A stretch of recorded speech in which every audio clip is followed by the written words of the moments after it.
at the last minute, so she did in Connecticut. It's a very exciting time. It's a it's a very interesting and unprecedented time. And I certainly am not an expert in anything, but especially on legal issues. So I've turned to one of our very valuable chamber members, which is Updike Kelly and Spellacy, and our most beautiful representative from that law firm who is very active in our chamber, Miss Bonnie Kumiega. I will turn it over to you to introduce your very capable and very amusing, because these attorneys have been a very amazing asset, but also funny with great personality. So it's been nice to talk to all of you. Bonnie, I'll turn it over to you. Thank you, Diane. We are so excited to be here from Updike Kelly and Spellacy and hosting this webinar with the Wyndham Chamber. We are going to put on the webinar, Positioning Your Business for Success when Connecticut Reopens Its Economy. And with me here today are my colleagues that I'd like to introduce. But for those of you who don't know me, my name is Bonnie Kumiega, and I'm a shareholder at Updike Kelly and Spellacy with the firm's corporate and commercial departments. My practice focuses on representing businesses and business owners in business and commercial matters, including land use development, zoning, business succession, estate planning, mergers and acquisitions, and corporate asset and real estate-based financing. To my left is Jonathan Canestri. And actually, I'm going to go in order we're going to speak. So first, I'm going to say Chris Brigham, who is below Diane. Chris Brigham is a shareholder with the firm's and chairman of the Employment Practice Group. He focuses his practice on representing and counseling schools and businesses with respect to workplace and employment law issues. He defends clients in a variety of employment claims in both federal and state court. Mr. Brigham also represents and counsels clients on matters before the Equal Employment Opportunities Commission, Connecticut Commission on Human Rights and Opportunities, the Department of Labor, and the Workers' Compensation Commission. Valerie Ferdon is an associate in the firm's Hartford office. Ms. Ferdon concentrates her practice in the areas of professional liability, insurance coverage, and defense litigation, serving as an advocate for legal and accounting professionals in both the state and federal courts. She also handles business disputes in the firm's commercial litigation group. Rich Carella. Rich Carella is a shareholder at Updike Kelly and Spellacy in the Middletown, Connecticut office. Attorney Carella's law practice focuses on representing municipal entities, businesses and business owners in government affairs and commercial law matters, including land use, zoning, business succession planning, employment issues, mergers and acquisitions, corporate asset and real estate-based financing, and commercial litigation. With us also today is Jonathan Canestri. He is an associate at the firm and is a member of the Tax, Business, and Estate Planning Practice Group. Mr. Canestri advises businesses on a variety of general corporate matters, as well as federal and state income tax matters. Mr. Canestri also represents public agencies and banks in commercial lending transactions. Richard Dighello Jr. is a shareholder in the firm's litigation department and chair of the Products Liability and Toxic Torts Practice Group. Since joining the firm, Mr. Dighello has focused his practice in the areas of products liability, asbestos defense, toxic torts, construction law, and commercial litigation. He also serves as the vice chair of the Greater New Britain Chamber of Commerce. Welcome, everybody.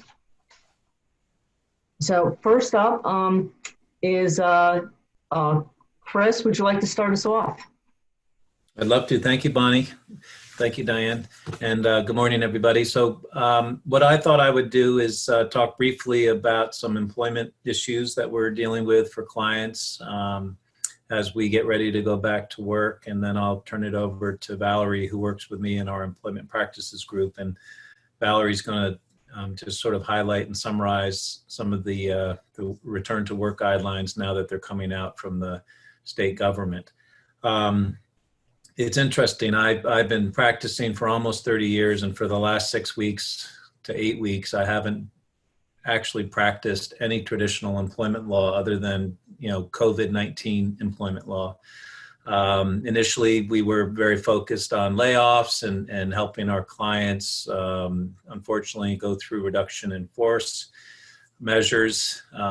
Then the big news in the beginning of April was the passage of the Family First Corona Response Act and the paid sick leave and the EFMLA leave. And now a lot of our focus, quite frankly, is on the interplay between the state unemployment benefits and now the evolving federal unemployment benefits that are available to employees in certain situations. So as we return back to work, one of the issues that keeps rearing its head is what about these federal unemployment benefits, and can I continue on my unemployment journey as opposed to coming back to work? Those benefits weren't available initially, but now the Department of Labor has sort of set them up. And if you haven't visited the Connecticut Department of Labor website, that's something that I never did in terms of the unemployment historically, but I got to give a shout out to them that they've done an amazing job of putting a wealth of information on the website that helps employees sort of navigate this complicated and challenging process of unemployment. But we've moved beyond sort of partial unemployment, shared work programs, permanent layoffs, and all the sort of what I would say, and temporary layoffs, the traditional offerings. And now the questions are more about the availability of the federal benefits. So I'll speak quickly about those, and then we'll sort of transition into some return to work issues. In terms of the federal benefits that are now available under the CARES Act for employees, you've really got three different programs. The first program is the Pandemic Unemployment Assistance, and that's the one that recently was finalized by the Connecticut Department of Labor. It is a federal program, but it's one that any individual that's receiving state unemployment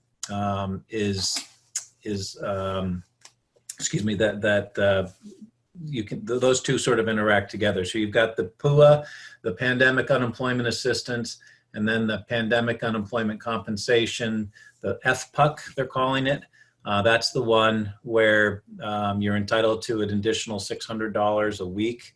And I misspoke a little bit earlier. It's the FPUC that allows employees who are on Connecticut state unemployment to receive an additional $600 in federal benefits right now through and including the end of July. That maybe there is some talk about whether that's going to be extended.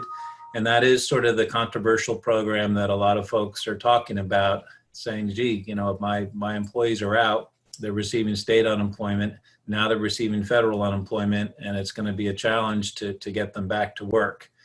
The simple answer to that question is, if an employee says that they don't want to come back to work because they don't want to lose that federal benefit, that's not a good answer. And you need to, we'll talk about how to sort of force that issue. If you have an employee that says that they're not willing to come back to work because they prefer to stay on unemployment, as I said, that's not acceptable, and it should not be to you. And the way to deal with that is the Department of Labor has, you can look on their website, as I said, they are allowing employers to contact them. If you give an employee a definite return to work date and they refuse to return to work, one of the reasons they may refuse to return to work is that they are receiving, you know, the benefits, as I mentioned, or they're scared about coming back to work or concerned about coming back to work. If you cannot resolve that issue with your employee through just normal communication, what they're advising is that you actually contact the Department of Labor, the employer, and indicate, and you can contact them at dol.meritrating@ct.gov. And if you provide them with the name of the employee, the definite return to work date, your registration number, the employee's social security number, and the reason that they're refusing to return to work, the Department of Labor will hold a hearing and determine whether that employee is eligible to stay out on unemployment. I don't think that wanting to maintain those benefits is going to be a reason that will be found to be eligible, nor would sort of ordinary concern or fear about contracting coronavirus in the workplace be probably sustainable. But really, you should let the Department of Labor make that determination. You can participate in that process. They would send you something and let you know when the hearing's going to be scheduled. And I think it's like, traditionally you can participate either by phone or in writing. But, that's a big issue that we're seeing right now. And there are a whole host of reasons why folks are unwilling to return to work. And some of them will be, legitimate, others won't. In addition to the FPUC, there's the PUA, the Pandemic Unemployment Assistance. And that's another federal program that is, you can go to the Department of Labor website. That too is laid out for you. But the Pandemic Unemployment Assistance is a program for those who are traditionally not eligible or have exhausted their state benefits, or for those who weren't authorized for state benefits in the first place, like someone who is self-employed or an independent contractor or someone that doesn't have the work history, the long enough work history to be eligible for unemployment. That program is a separate program. It's a federally based program, but you can apply through the Connecticut Department of Labor website. And there's a whole, in addition to those reasons that I just mentioned, there's a whole host of, I think, 10 different sort of COVID-19 related reasons why someone might be able to receive that federal benefit. But essentially, in short, you have to either exhaust your state benefits, not be eligible for state benefits, or you have to have one of those 10 COVID-19 related conditions. Either you're affected by it, someone that you're caring for is affected by it, your child, son or daughter's home from school. And that's again a federally based program that's in addition to or only available to those that have either exhausted or aren't eligible for the state benefits. And that's all set up now on the Department of Labor website. Unlike the FPUC, the $600, the PUA, the Pandemic Unemployment Assistance, you do have to apply for separately. And then there's one more, the Pandemic Emergency Unemployment Compensation, the PEUC, and that is another federal offering that basically extends the period under certain circumstances for unemployment for an additional 13 weeks. So we're fielding a lot of questions about the federal benefits and the interplay with the state benefits, but also the interplay with returning to work. That overarching question that I mentioned being, that how do you deal with employees that don't want to return to work or can't return to work? And those are going to have to be looked at on a case-by-case basis. And some of them are going to be legitimate. Others you're going to have to take a harder line with. But the main advice is like anything else, communicate with your employees, give them as much advance notice when you're ready to have them return to work, and try to have that dialogue and document that dialogue, either in email or text messages, whichever way you communicate. But keep that documentation to show that you're abiding by the law. The other piece of this quickly, and then I'll turn it to Valerie, is we're seeing a lot of questions now that, as I mentioned, the Family First Corona Response Act has been effective since April 1st. Initially, we didn't see a whole lot of activity with that. But now we're seeing more and more because we're actually having employees who are now being returned to work and are now wanting to exercise that right to either paid sick leave or the EFMLA, the extended family medical leave. And I won't go through the reasons, but the paid sick leave is obviously limited to certain circumstances, and that's 80 hours of paid sick leave. And if you're an employer with less than 500 employees, unless you are a small employer that can satisfy a very high burden exemption, you're obligated to provide that benefit to your employees if they either have COVID or they're taking care of someone with COVID, or they have the symptoms and they're treating with the medical provider. There's some very good, the U.S. Department of Labor has some, on their website, has some very good questions and answers as to eligibility for the FCRA benefits. And the EFMLA, we're also seeing that, where an employee is now, and this probably is going to happen over and over and over again, but the situation simply is now we're ready to return our workforce to work, but our children's schools are still closed. So what are you going to do if an employee that's out on furlough gets a return to work notice and says, well, I can't return to work because I don't have anybody to care for my children whose schools are closed. And that's where the FCRA EFMLA comes back into play. Again, if you're less than 500, you need to walk through that process and determine whether, gee, I need to return someone to work one day and then put them out on leave the next day. But in reality, that's what's happening. They don't get to continue on unemployment. They're no longer eligible for unemployment. They're eligible to return to work, but then immediately to go out on FCRA leave in order to care for a son or daughter whose school is closed. Obviously, that will go through the end of the school year. And the statute is broad in that sense. It talks about the more than just schools. So the next sort of hurdle we're going to be dealing with is, what about summer camps and what about summer daycare? And if this continues and those are closed, there may be an entitlement to that benefit ongoing. It's right now scheduled to end or sunset at the end of this year. So I went a little bit longer on the unemployment stuff, but I think it's important. That's where a lot of the questions are. I'm going to turn it over to Valerie, who's going to give us a quick summary of some of Governor Lamont's return to work guidelines. Valerie, you want to pick it up? Sure. Thanks, Chris. So as Chris mentioned, up until now, we had kind of been focused just on essential businesses that have remained open throughout the beginning of this COVID-19 crisis. However, on May 8th, as I'm sure everyone knows, Governor Lamont issued some guidance that some businesses will be able to reopen on May 20th. And with that, he also distributed some sector rules depending on which sector you're in. So those guidance include hair salons and barber shops, museums and zoos, offices, outdoor restaurants, and retail and malls. Today, I'm going to focus mostly on the guidance for offices because I think a lot of that guidance can kind of go across the board depending on what your business is, and probably will have the most office workers impacted. Again, Governor Lamont says that it's totally business's choice whether or not they would like to open on May 20th.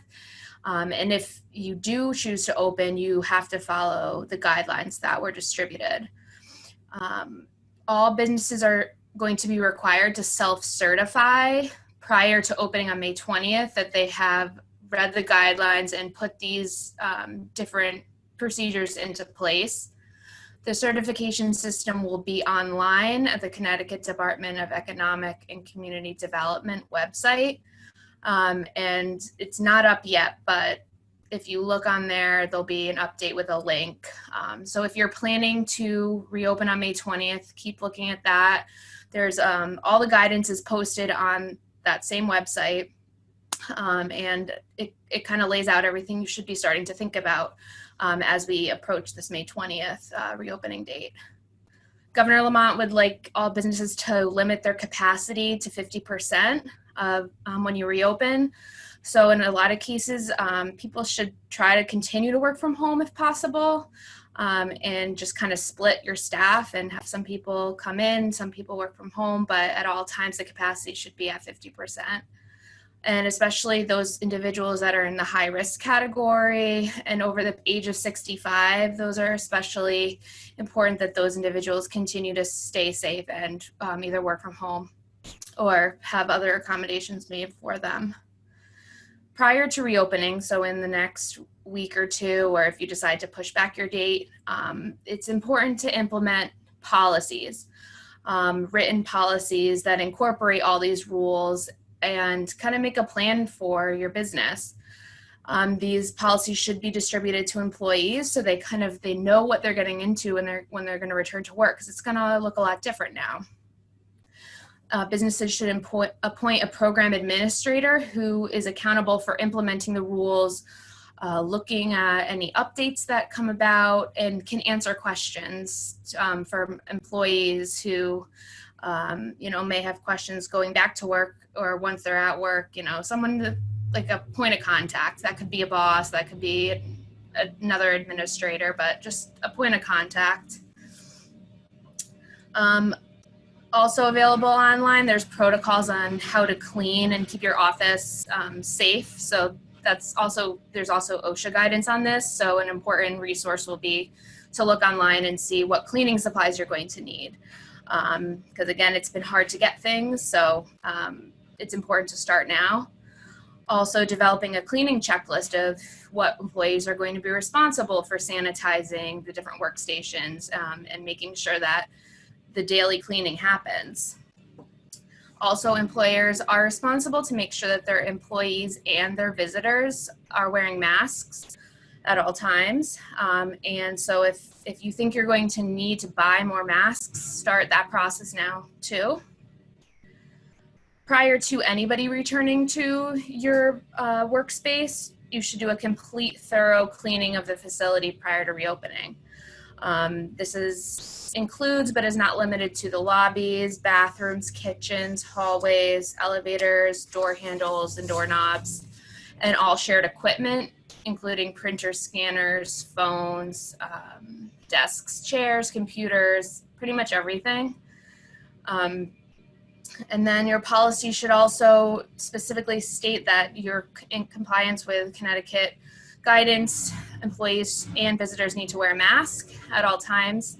It's only when employees go to a segregated work area that they can take their mask off. So if they're in a private office, then they can remove it. If they're easily socially distanced, there's wall barriers between them and the other employees, then they can remove the mask. But if they're walking about in the hallways, you should have a policy that, you need to wear a mask in all public areas in your office space. The only exception is for individuals who cannot wear a mask due to medical reasons.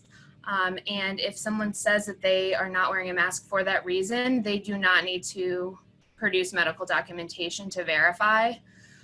So you just kind of have to take the employee's word for it, and that's the guidance we have, even though it seems, a little worrisome, but that's what the guidance says. Physically, you should look at your office space and see how it's set up and what you need to do to encourage social distancing. Make sure the desks or the workspaces are at least 6 feet apart. Can add partitions and stagger the positions of desks in order to accomplish this. Create workspace separation into discrete zones and just have employees remain in their zone. Certain people using a certain printer, but only that printer. So you don't want to have people, walking around having free reign over all the areas, because that just adds to the amount of people they're being exposed to on a daily basis. Make hand sanitizer or wipes available at the entrance and in any common areas. Although the DECD does say you should discourage the use of break rooms or cafeterias if possible. Have employees bring their lunch and eat in their work area instead of congregating together in groups. If you have a business that has multiple shifts, think about moving from 1 or 2 shifts to maybe 3 shifts if possible, and make sure that the shifts are all comprised of the same people day after day. So again, minimizing the people who are exposed to one another. If you can get hand sanitizer, having that available multiple places throughout the office is also a good idea. If you do provide a break for lunch, try to do that also in rotations or shifts, and also for people coming into the office, have their start times and their end times staggered too. So just, you have a big company and everyone's leaving at the same time, then you're bound to encounter other people as you're leaving the office, and they just want to minimize that as well. They also say increase ventilation rates and increase the outdoor air that circulates. Thankfully, the summer is coming, so it's nice to have windows open as much as possible, and that will, increase the airflow and ventilation. An important thing that I read was that common areas shared between tenants are the responsibility of the landlord. So if you're in a building that you rent from a landlord and there's lobbies and elevators, it's the landlord's responsibility to take the precautions and set up the social distancing, the hand sanitizer for those areas. However, if you have your own floor, then it's your job to make sure that those procedures are in place. And if you need any assistance, if you have questions about your business in particular, there are more specific guidance on the DECD website, and also our firm can assist you with any specific questions if you'd like to reach out to Chris or myself. And I think with that, I'm going to hand the mic over to Rich Carella, who's going to talk about the SBA and some other interesting considerations. Thanks, Valerie. Good afternoon, everyone.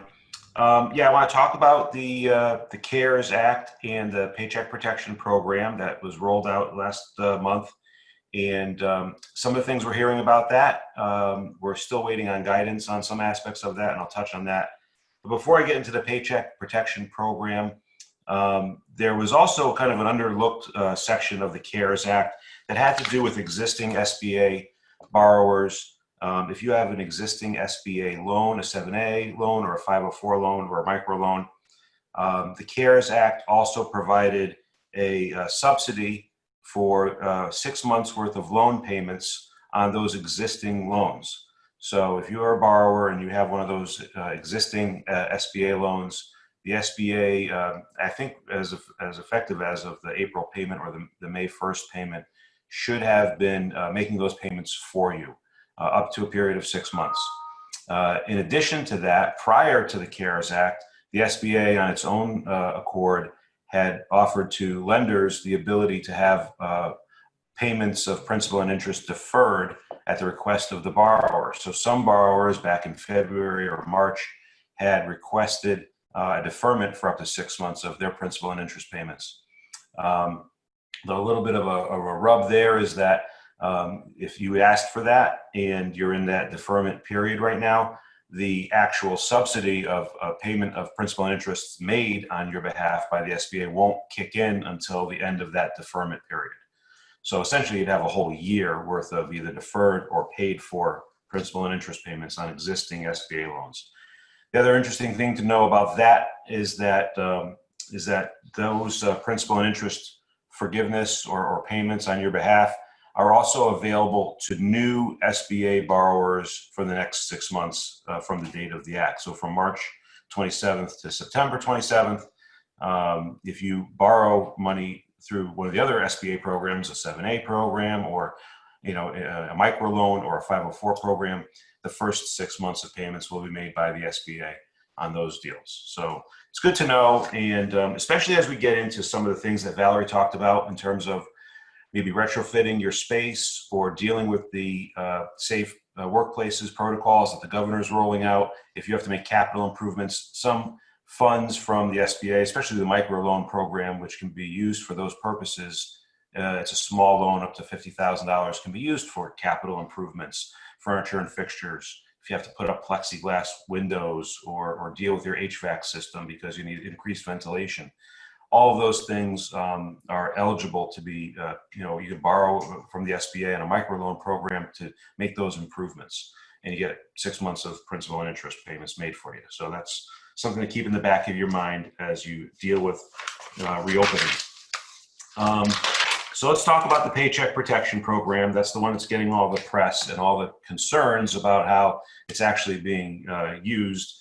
And the forgiveness terms that you've read so much about or heard so much about. First, let me just give you an overview, just to give you a size, kind of scope of what has been rolled out. In the first round of the Paycheck Protection Program, and this is just in Connecticut, $4.1 billion worth of loans were made to about 18,400 businesses. That was just the first round. In the second round, there were about $2.5 billion worth of loans made. And that was to just about 30,000 Connecticut businesses. And in the second round, it focused more on the smaller businesses. The average loan size there was about 79,000, and the first round is a little bit over 200,000. We hear that there's going to be a next round of funding for that. We're waiting to see when Congress acts on that. Likely sometime, I think I've heard, maybe by Friday, but we shall see. The Paycheck Protection Program, and there's been a lot of debate about this, was designed, and we've heard from the secretary of the regional director, Wendell Davis from the SBA, said in one of his interviews with Representative John Larson that the Paycheck Protection Program was to do just that, protect paychecks. It was to protect the employer-employee continued relationship, and it's designed primarily to keep people paid even though they may not be working, which is what you would normally think would be unemployment, but this is what the SBA interpreted the CARES Act to mean. And so in interpreting that, the SBA came up with this 75% rule, where it says that 75% of your loan, of your PPP loan, needs to be used for payroll costs. Those things include kind of things that you would think about in terms of payroll costs: salaries and wages, cash tips or the equivalents, any sick time or family medical or vacation paid time off, separation or dismissal pay, group health insurance, retirement benefits, and state or local payroll taxes. Not federal payroll taxes, but state or local taxes. So the SBA came up with this 75-25 rule. 75% of the PPP loan needs to be used for those payroll costs. There's a lot of questions that we're still seeing guidance on from the SBA as to what that really means. Do those payroll costs include retirement benefits that have been accrued in 2019 and are paid in 2020, or just during this 8-week repayment period? Our guidance has been that it's just the payments that are accrued and paid in the 8-week period. You have to use these payroll costs in the 8 weeks that you from the time that you get the loan. So you have these questions about seasonal employees, kind of what Chris was bringing up. How do you pay a seasonal employee that may not be even back to work yet, or the business may not be open, whether it's a camp or a recreational facility, or even restaurants that are not open and are looking to open. They might have gotten their PPP loan 3 or 4 weeks ago now, and they still haven't been able to fully utilize it. So we're still waiting on guidance on how the actual forgiveness of that will take place. I heard in the news today, I think Secretary Mnuchin said that he's heard from the National Restaurant Associations and with these concerns, and they're probably going to issue some guidance that will help guide you as to how you're actually going to use this as you reopen your business. So stay tuned on that. And again, like Valerie said, if you have any questions, you can call one of us or take a look at the SBA's website. And the Treasury comes out with this rolling guidance every couple of days.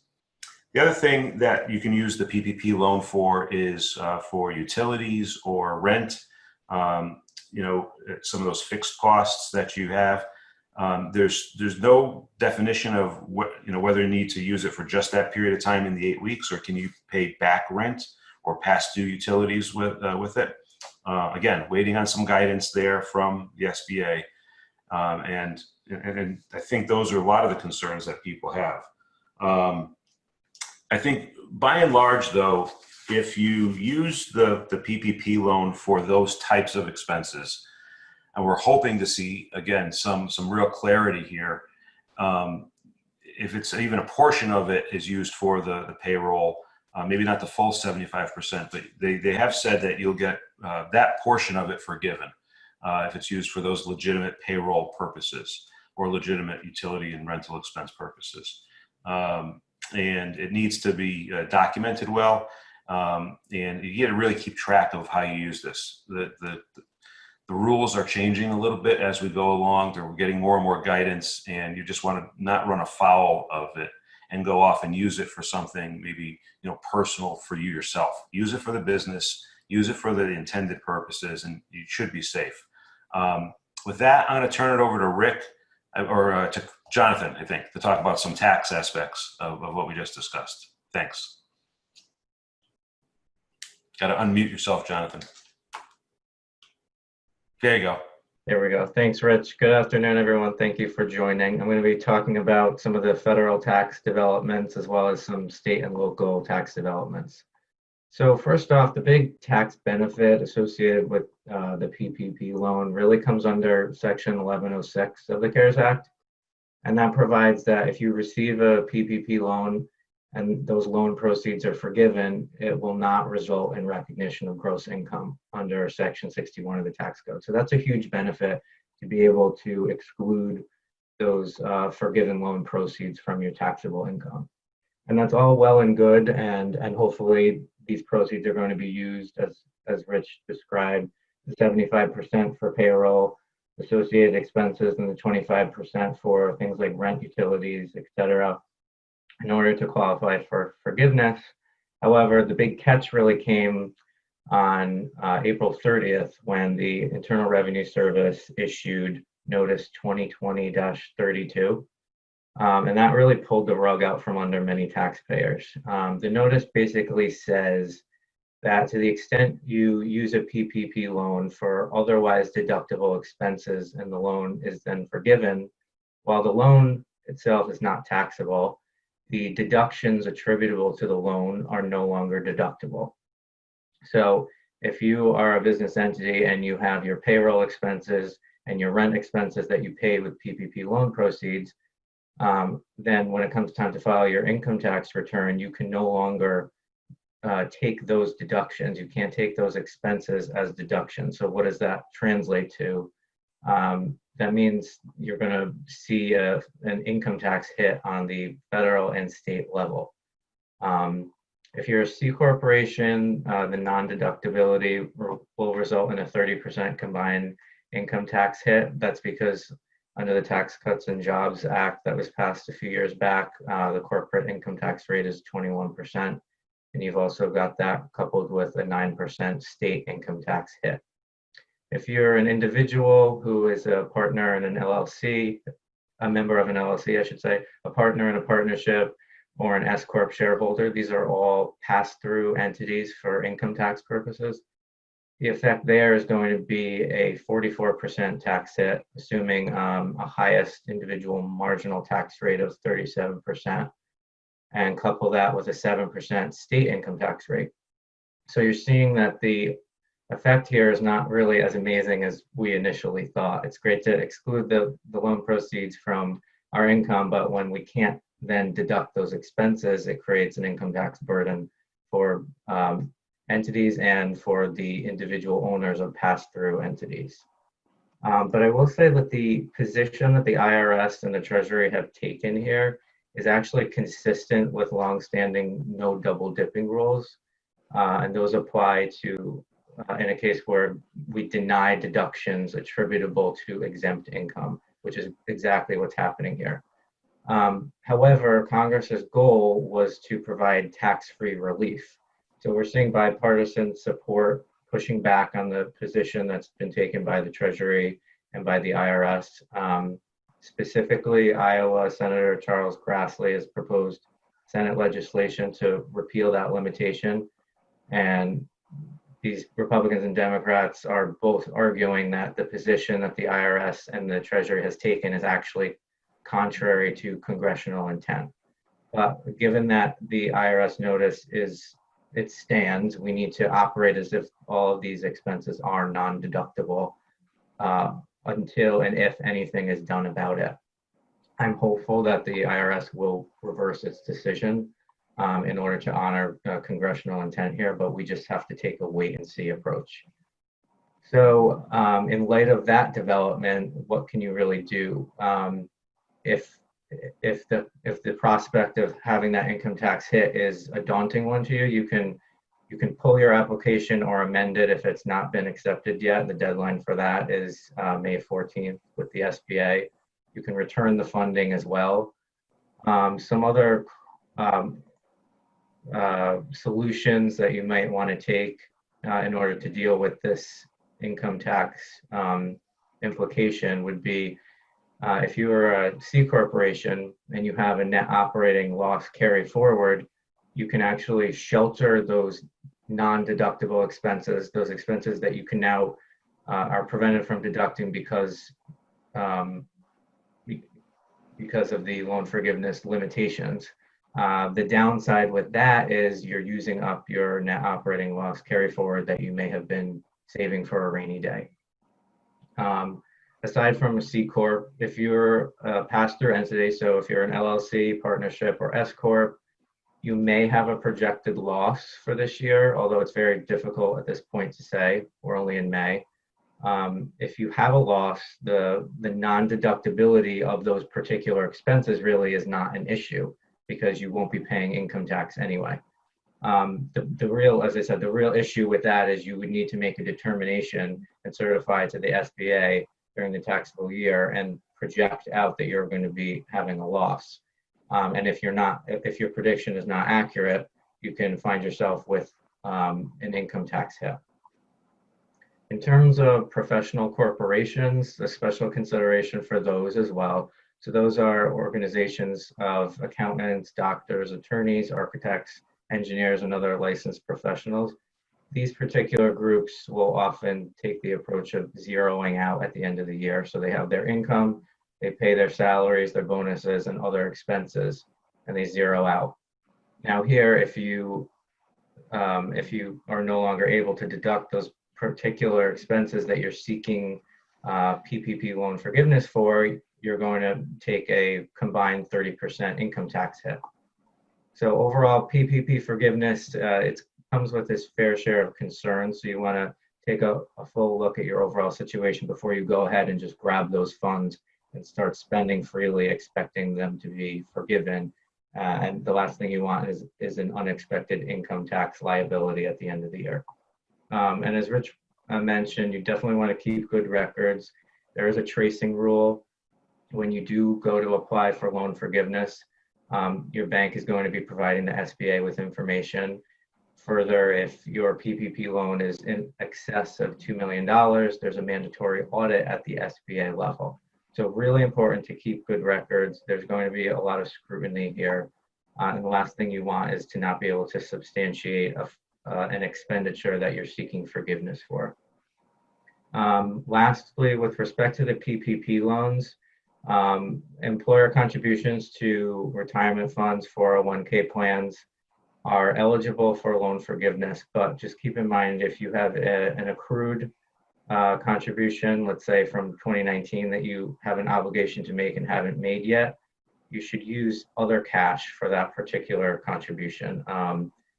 If you use PPP funds for a prior liability from a 2019 accrued contribution expense, that's not going to cut it. In terms of individual retirement accounts, I'm sure many of you are familiar with the 10% early withdrawal penalty associated with applicable qualified retirement accounts. That is waived for distributions of up to $100,000, so long as the withdrawal is for a coronavirus related distribution. So you have to make some kind of a showing that you've been impacted by coronavirus.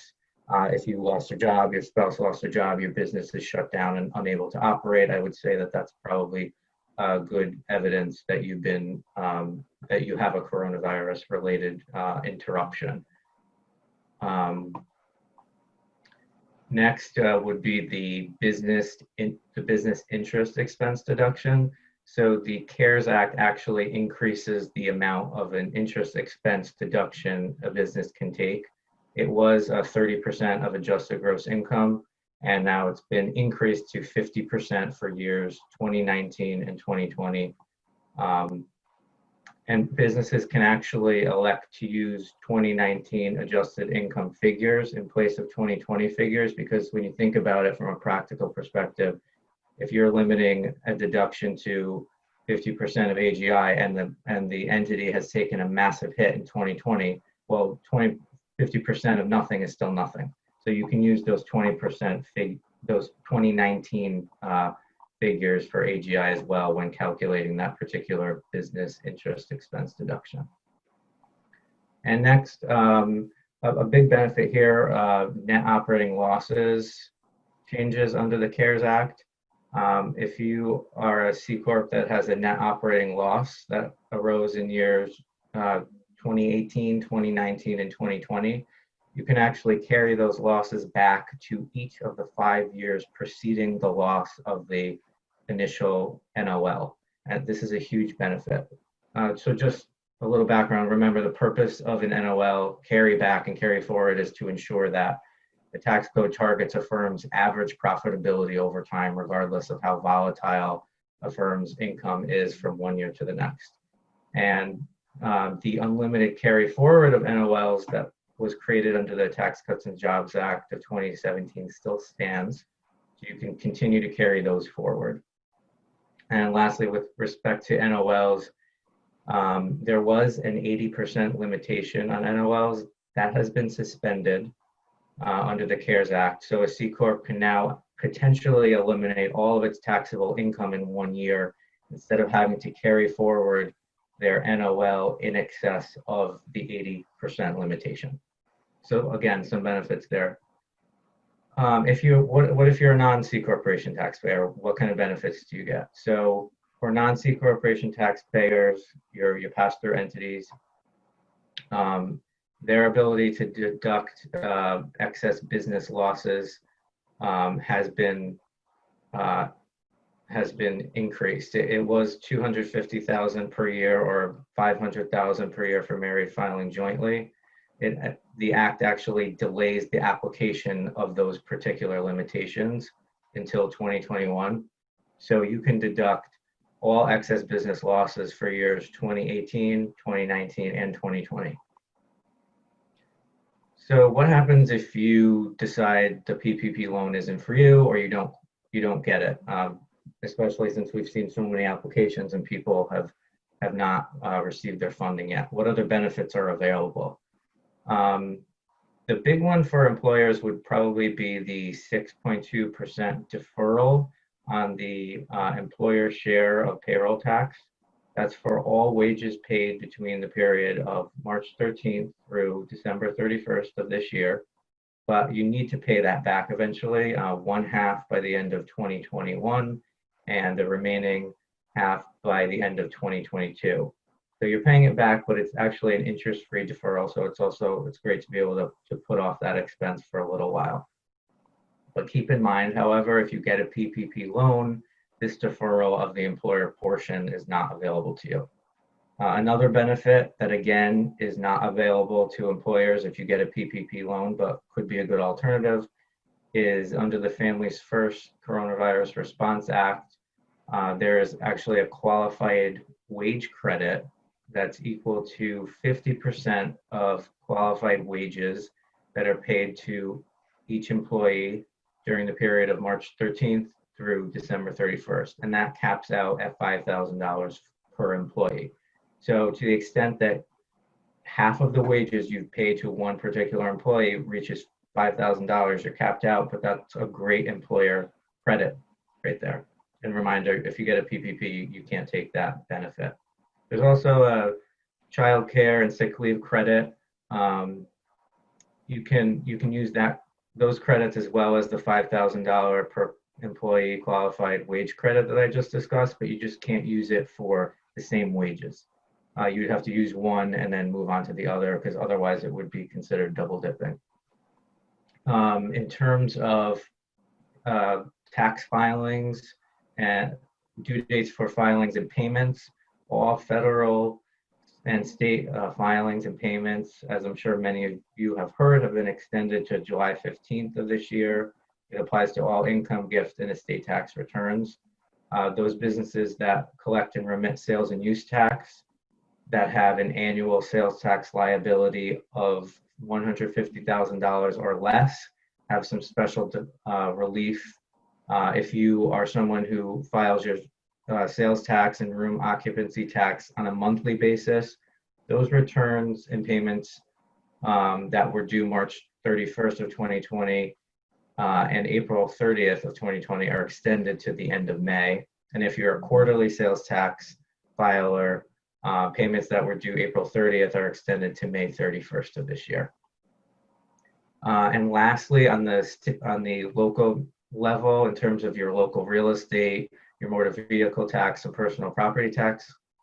There was an executive order passed by the governor that says that each municipality needs to adopt one or both of the following options in order to provide tax relief on the local level to residents. The first option would be a 90-day deferral of the payment, and the second option would be a 3%, which is a lower interest rate on any late payments. So that's all I have at this point. So check out our website, uks.com, for continuing tax updates, and feel free to reach out to myself or any one of us for assistance with your federal and state tax needs. Thank you. Great. Thanks, Jonathan. Good afternoon, everyone. My name is Rick Dighello. I'm going to try to be brief, so we leave a little time for questions at the end. I think there have been some questions in the Q&A. I'm going to touch on three things, one being fraud and the False Claims Act with regard to the Paycheck Protection Program, the second being business interruption insurance, and the third being liability for businesses as they open, which I believe is one of the questions that was raised, may have been raised in the beginning of the program this afternoon. With respect to the potential fraud claims under the Paycheck Protection Program, we're already seeing that there are issues arising already with respect to certifications and people applying for those PPP loans. The people are required, as any of you who have applied for the loan know, you're required to sign a certification which says that your business, you're suffering economic uncertainty, and you have to certify that you're going to use the funds for payroll and other related, acceptable payments that are made, through the program. So you've certified to that, and once you've done that certification and got the money, you can potentially be liable if there was any fraud or any, if there were any lies or any misinformation in providing that certification. The SBA has a safe harbor in conjunction with the Treasury. There is a safe harbor period, which initially went to May 7th, which allowed you to return any of the PPP monies essentially with no questions asked. That has been extended to May 14th. The SBA and the Treasury were supposed to issue some additional guidance prior to May 14th, which would allow people to make a better determination as to whether they were eligible for those funds. As of this morning, that guidance has not been issued yet. It's already May 12th. Assuming that guidance is issued this afternoon or tomorrow, that provides people with a very quick turnaround time to try to return, to make a determination as to whether or not they should have certified in the manner in which they did, and to take advantage of the safe harbor. I would have to think that given the delay in issuing the guidance, that there may be a further extension of the safe harbor period. That would certainly make the most sense. Unfortunately, the government is not waiting around for people to have an opportunity to return that money. It seems that in the last few days, the two people in New England have already been arrested for fraud in connection with the Payroll Protection Program. One Massachusetts resident and another Rhode Island resident. These seem to be particularly egregious examples. These two gentlemen essentially made up businesses or had businesses that were no longer functioning. They certified that they had dozens of employees who were, who had been working and who were then furloughed or laid off, for which they would be, bringing them back and paying the payroll. And there was apparently there was a tip which was given to the local police department. The police department then contacted the federal authorities, and arrests have already been made in these cases. So there's trillions of dollars at stake, and the government is not going to be fooling around with people who are trying to obtain fraudulent funds. If you look at the guidance, it said initially that publicly traded companies who had loans in excess of $2 million, that those would all be audited. Both of these gentlemen had loans of less than $500,000. So there was no audit here initiated first by the government. As I mentioned, there was a tip to local authorities, but it just shows that no matter how much money someone received, really no matter how small the amount, there's a chance that the government will be coming to look at you, and the penalties are severe. I mean, these are both criminal cases. There are also potentially civil penalties, which could be triple damages if the government decides to go in that direction. And this is really the full force of local local, state, and federal government. These are the DOJ's involved, the FBI, the IRS. They're really pulling out all the stops, for this. So everyone needs to be really careful. You need to make sure that pay attention when those certification guidelines come out. You can find them on the SBA website and the Treasury website. They're updated fairly frequently, but again, they're the safe harbor as it stands right now ends on May 14th. As has been mentioned by a couple people already, the best thing to do with regard to these funds is to document.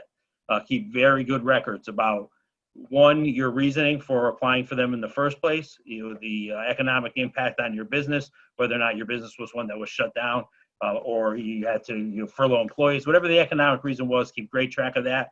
Keep track of any losses that you've had, and make sure you keep track of how when you receive the funds. It's a great idea to keep them all in a separate account and to use them accordingly in accordance with the guidelines, and to keep track of the exact manner in which you use them, because the government's going to want to see all of your uses for that money, and they're going to come, and they're not giving people a lot of time. I've seen some things where they've gone and they've talked to companies, and there's also an oversight panel.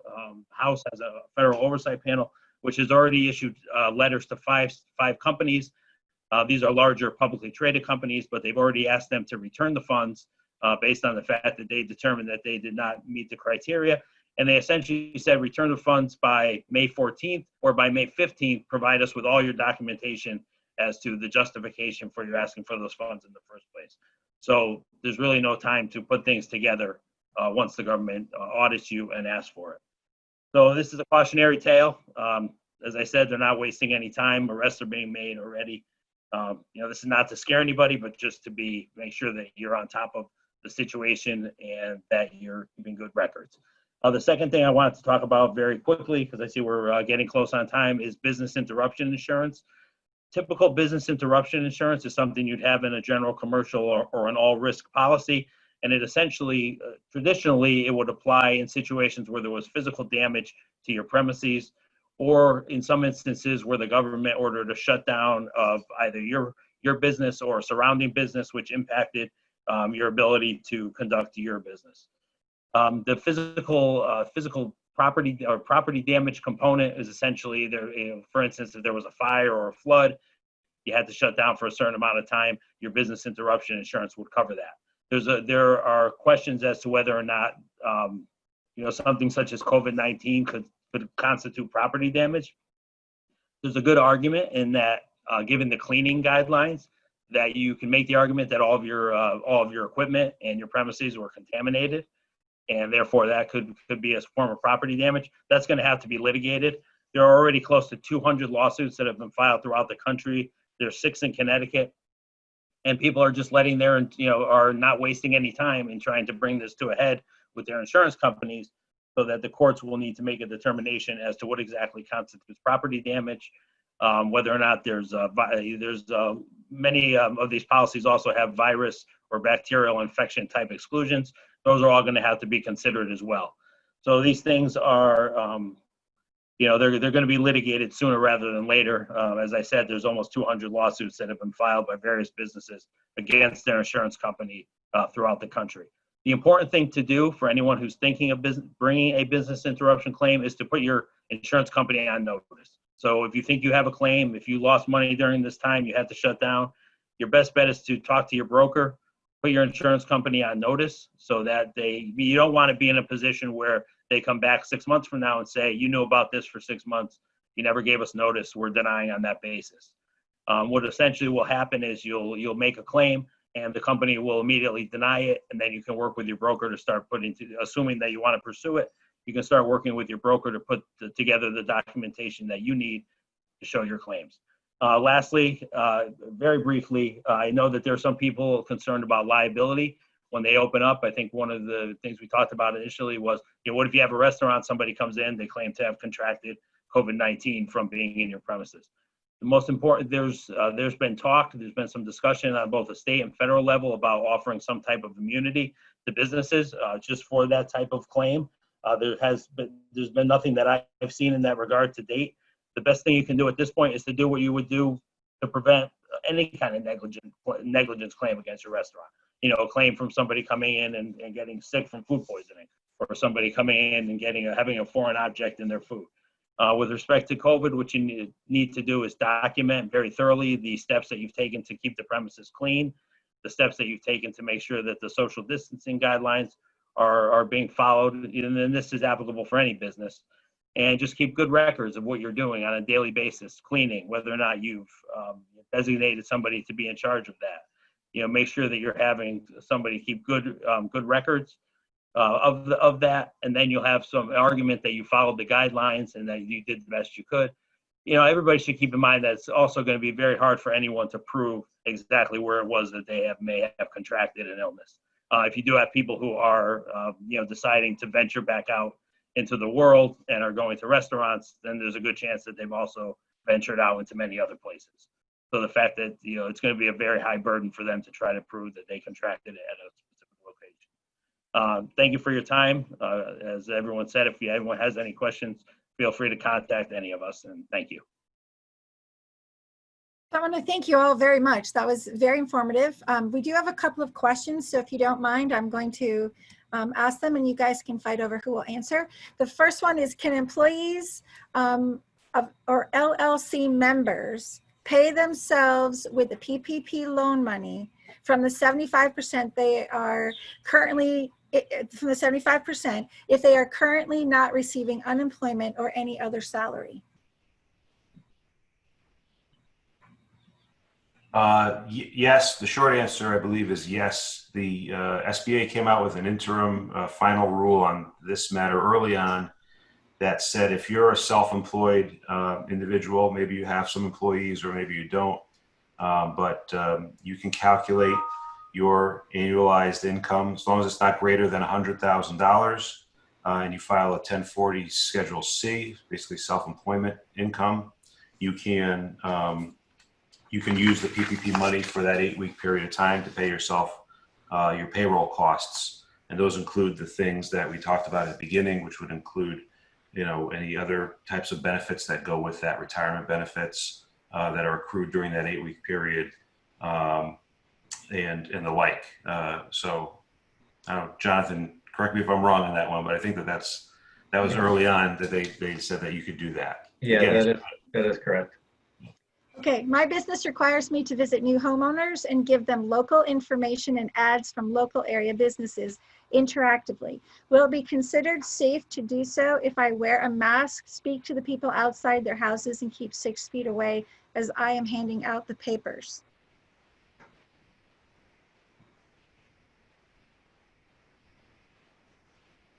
Anyone? I can jump in on that. I mean, I guess, depending on what your business is, be careful when you say handing out the papers. Obviously, it's hard to hand something to somebody and maintain a 6-foot distance unless you happen to be particularly tall. So I would just be careful about that. Maybe just designate a spot, leave it on their porch. Make sure that you maintain your social distance when you're talking to them.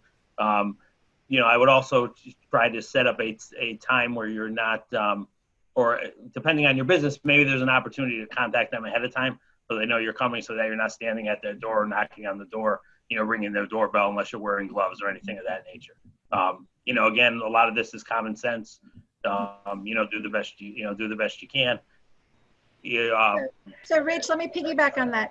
Is that's for essential businesses. So other non-essential businesses really shouldn't be doing anything unless they're in the new industries that can open on May 20th. Is that correct? Yeah, I think, Chris, you may be better to answer. Yeah, I mean, if I understand the question, we're on May 20th, we're talking about more than just essential businesses. But I mean, I think the answer to that question is sort of it's in the eye of the beholder. I think sounds like that individual will be in compliance with the guidance, the CDC and all the other things that Valerie mentioned. But, I think it's going to be whether that potential customer is willing to open the door and talk to you. But I think I think Rick made a good point. It's going to be a challenge, I think, for us to get comfortable opening a door to someone that we don't know. take that chance. So if, to the extent that you can sort of announce your arrival, or ring the doorbell, step back and see if they'll talk to you. I think there are probably some things that you can do that'll make them feel more comfortable. But no matter what you do, it's going to depend on that individual and their willingness to interact with you, I think. And I'm also not sure how the interplay between, because I'm assuming this person has an office, so they might be someone who's going back to an office, but part of their job requires them to also be out in the public. So I think they have to, you have to take a closer look at exactly how, what the juxtaposition is, between those things. I'm not 100% sure of the answer on that. Okay. In 75% of the PPP money, this is a big question, and this has been an issue because a lot of people are getting wrong information. Can that PPP money be used to pay any of your 1099ers? No, it's used for people that are on your payroll. If you have a 1099 contractor, an independent contractor, they are eligible for their own type of PPP loan or EIDL loan. They can go do that themselves, but you cannot include payments to 1099 contractors and calculate it as part of your PPP payroll forgiveness portion. And also you cannot calculate your 1099 people into the original amount that you're asking for the loan. And that's a problem. Right. Yeah, we've had a couple of customers or members who were told by their bank they could, so they got a $40,000 PPP loan rather than a $10,000. And that's a situation that you may want to go back and revisit whether or not you want to return some of those funds within the safe harbor date between now and the 14th. If you don't need that additional $30,000, that's probably wise to either get it back or redo your application somehow, but you should take a look at that pretty strongly. Yeah, one of the important things, when you return the money within the safe harbor, you do not need to offer any explanation, right? As to why you did it. So, err on the side of not doing that, because you're just going to be, the government will consider that you made your certification in good faith, and that'll be the end of it. Mm-hmm. But also just keep careful track. If for some reason you can't return that money by the 14th, just keep track. There may be an additional extension, but if, as Rich said, your safest thing that you can do, if you know that you received those monies based on an improper calculation, would be to return them by the 14th. Okay. As a mental health private practice owner, how can I abide with contact tracing potentially while also honoring confidentiality and client privilege? Not sure what, I'm not sure what client privilege is, but what we're seeing in the guidance in terms of the contact tracing, and we've had the situation sort of multiple times where a client has reported a positive COVID test in the workplace, and the question is, what do we do? In addition to the quarantining and all of that, the CDC recommendations are that you talk to that person and get them to identify the individuals that they've been in contact with for the last 14 days, I believe. So we're advising to talk to the person who tested positive and either get an authorization from them to identify themselves, or if they neglect to want themselves identified, then you can't identify them. You have to keep their name confidential, but you can still send out a notice to your business that an individual in our workforce has tested positive, and he or she has identified you as someone that has been in close contact with them during this time period. And then you suggest that they self-monitor and inform you if they're symptomatic. Okay. Along that line, there is another question. Can the employer require testing at work? Can results be shared with other employees? Okay, so the answer to the first question is yes. The answer to the second question is if the results, if you can identify that there's been a positive test in the workplace, but you can't, identify that person who is tested positive, and you can test now. I mean, basically what that question comes down to is the EEOC has loosened or its restrictions on what we call medical exams or medical inquiries in the workplace, which used to violate the ADA unless you did that in a way that, unless you had a business necessity to do it or that person was a direct threat.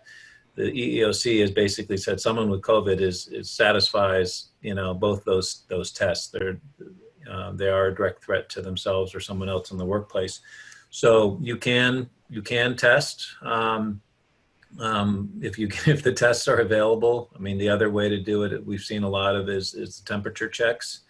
But both of those during this COVID crisis, I don't know that that'll go on beyond this. At some point, there'll be a declaration by the EEOC that they're going to reel back on that. But at this point in time, you can test and you can do temperature checks, but you have to do those, consistently and across the board. You can't pick and choose who you're going to test and whose temperature you're going to take. And I imagine that you would have to do that somewhat privately. Right. Okay. Let's see here. Apologize. Given the 44% tax hit that I will receive from using the PPP money, if my company reopens on May 20th and we have not used all the 8 weeks of payroll from the PPP, would it be best not to use the rest of the PP money and just return the remaining balance?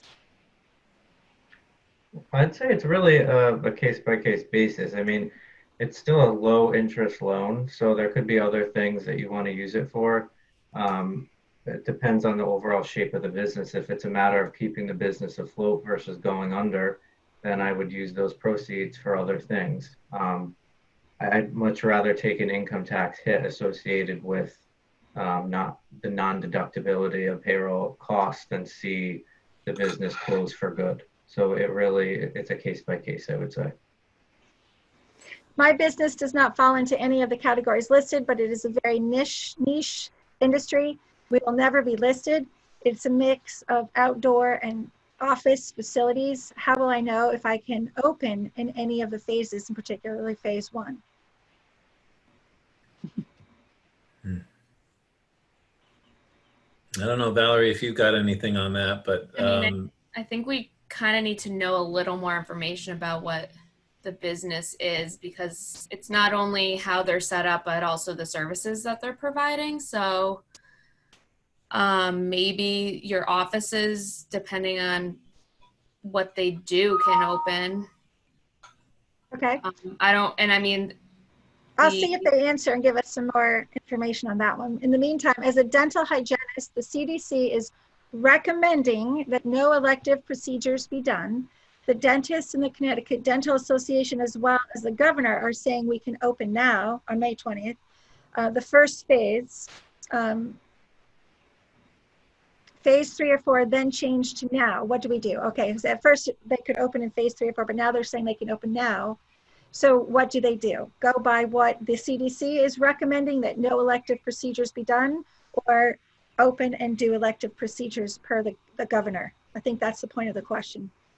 Yeah, this came up yesterday in a webinar that I was doing. I have not had a chance to drill down on that, to be honest. I mean, I do understand the question and the potential conflict, but that's something that at least, I'd have to look into further before I could answer it. I'm happy to do that, but I don't have an answer today.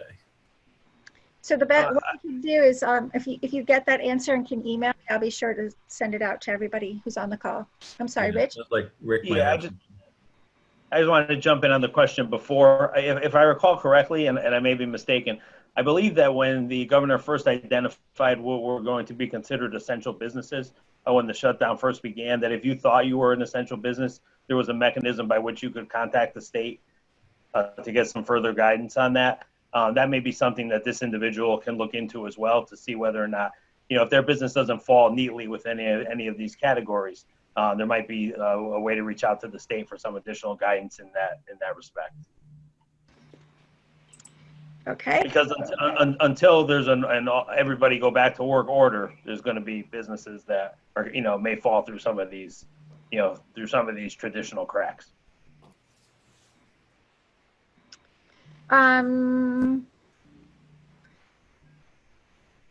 So the lady who said that her business requires her to visit new homeowners and give them local information and ads from local businesses.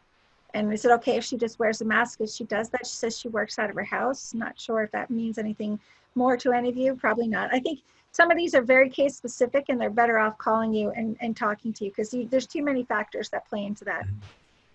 Here's another good one. If you are a self-employer who never took a draw before or has a 1040 or Schedule C from 2019 to show income, can you still add yourself to the 75% of the PPP loan? I think what she meant to say, if you're self-employed, your Schedule C from 2019 shows income, can you apply? If it does not show income on line 31, can you still add yourself to the payroll and pay yourself?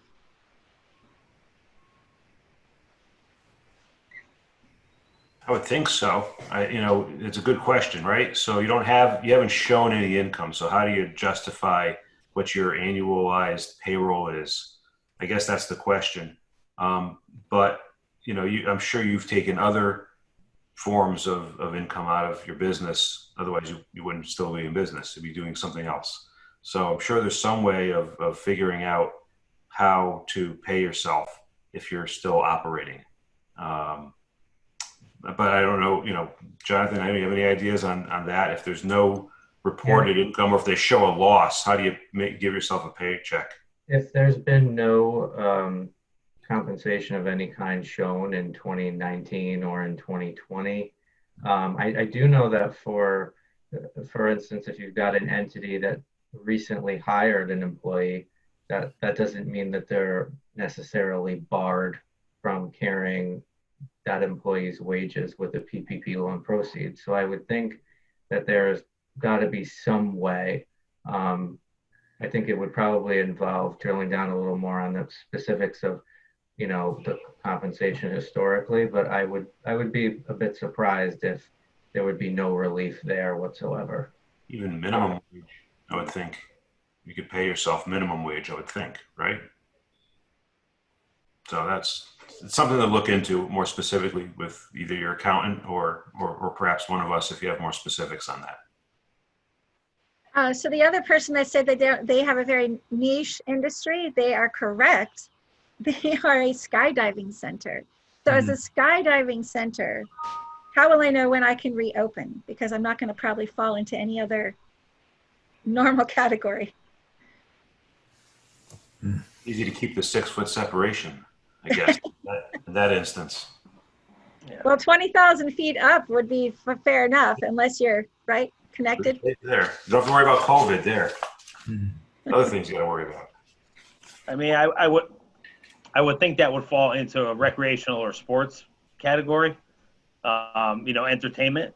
And, so I don't see that within any of the, it certainly doesn't seem to be within the initial set of phase one businesses that are opening. Do we know what any of the consequences will be if we open when we're not officially supposed to open? The official line on that is, the governor's orders, the violation of the governor's executive orders are considered a Class D felony, which is punishable by a imprisonment of up to a year and a civil penalty of up to $5,000. Nobody has really enforced that as of yet. The enforcement of these laws are at the local level, and I think most local police departments are taking the approach of perhaps a warning first. You should not be doing what you're doing, but that remains to be seen. But that's the official answer to that one. A Class D felony, $5,000 and 1 year in prison. That's a Class D felony. Yeah, I think there's a lot of industries. So, this reopening was hair salons and barbershops, museums and zoos. It's going to be very difficult for them to specify every single solitary one. So I think you have to make your best judgment and put yourself into the proper category. For example, hair salons and barbershops are allowed to open. Nail salons are not. They thought they were going to be included in that group. They're not included in that group. Do we know why, or where that might fall in this scheme of opening? I have not heard anything about that. No, neither have I. Okay.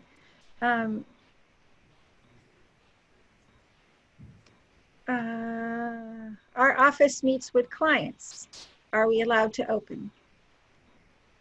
If you're an office, you're under this phase 1, but you have to take this certain steps to make sure that social distancing happens when you meet with clients, that they're wearing masks when they enter, and they're limiting the groups that can meet together to 5 people with social distancing and masks. Okay.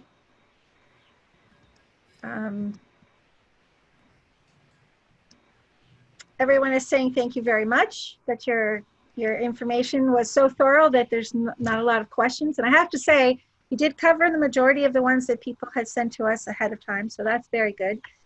There still are questions about the PPP, which it's surprisingly every time you go on their question and answer, there's something there. I will say there was a question number 40 about the PPP that I found to be very astounding, and that was basically, if my employee refuses to come back to work, is that going to affect my loan forgiveness? And the answer was no. And I think that kind of goes against that. You have to have the same full-time equivalents to start and to end. And if one of those full-time equivalents doesn't come back, or more of them, how is that going to affect your forgiveness? Now, of course, you can always go and hire somebody else, so your full-time equivalents stay the same, because it's not the person or number of bodies, it's full-time equivalents, right? But what happens if I have, here's a good example, and why this, I got the early morning phone call. I have an auto mechanic garage that has 4 employees. They don't make much more, they don't make a lot of money. So being home unemployed and collecting the $600 extra, they're making a considerable amount more money not working. And so when they heard that, oh my gosh, so my 4 people don't have to come back and I don't have to worry because my loan's still going to be forgiven because they're refusing to come back. And I actually sent that question to the SBA and haven't got a clarification. Do you guys know anything about question number 40? Well, the interim rule spoke to getting some guidance from the SBA as to how to calculate that. And if you have a bona fide situation where you've offered reemployment back to your employee, they've refused, and you've made a good faith effort to do that, they're not going to hold that against you, and they're going to do some sort of pro rata. My understanding is they're going to give some sort of pro rata benefit to the payroll that you actually do pay. So you're not going to lose all your forgiveness, but it's not going to be held against you in the sense that, you couldn't rehire them. I think ultimately the full-time equivalency is what's being calculated here. So if you have to go out and hire somebody else, that's okay. But I think that's what the intention is. And again, we're still waiting on a lot of guidance on these types of questions. Yeah, just so you know, the folks over at SBDC had a flip over that one. Like, what do you mean? Of course it's going to affect your forgiveness. You may not get forgiven 100%, but you have to bring back the same number of full-time equivalents. Right. I'm shaking head. Good. Yes, that's correct. Do you all And that person's no longer eligible to be on unemployment. Yeah, and that's a sticky situation that a lot of people have been in. Is like, I don't want my employees to hate me or never come back. And turning them into unemployment would cause that. So I think, thank you all very much for being here. I don't see any other new questions that are coming in. The skydiving person said zoos, museums, outdoor sports, we're all in phase 1. Yes, so follow those rules the best that you can under those categories. I think that's a fair question. They can call you. Anybody who is on the webinar or signed up for the webinar, we will send you a copy of the recording and the contact information for all of the people here, so you can call them and ask specific questions if you would like. And a couple of last words to whoever's still left on the call.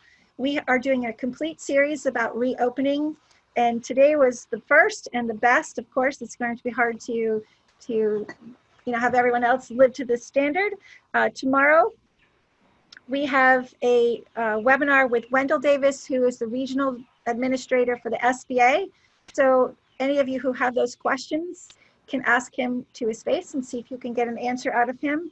And then on Friday, we have an insurance webinar. So what other insurance policies or things with your current policies should you review before reopening to make sure that you have the best protection possible?